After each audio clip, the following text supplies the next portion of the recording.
ഒരിടത്ത് ഒരാനയുണ്ടായിരുന്നു. ദിവസവും ആനക്കാരൻ അതിനെ കുളിപ്പിക്കാൻ കുളത്തിൽ കൊണ്ടുപോകും. പോകുന്ന വഴിയിൽ ഒരു തയ്യൽക്കട ഉണ്ടായിരുന്നു.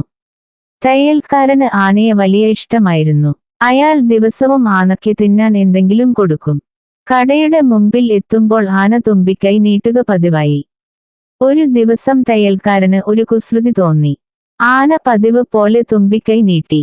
തയ്യൽക്കാരൻ തുമ്പിക്കൈയിൽ സൂചി കൊണ്ട് ഒരു കുത്ത് കൊടുത്തു. ആനയ്ക്ക് നന്നായി വേദനിച്ചു. തയ്യൽക്കാരൻ പൊട്ടിച്ചിരിച്ചു. ആന മിണ്ടാതെ പോയി. തയ്യൽക്കാരനെ ഒരു പാഠം പഠിപ്പിക്കണമെന്ന് ആന തീരുമാനിച്ചു.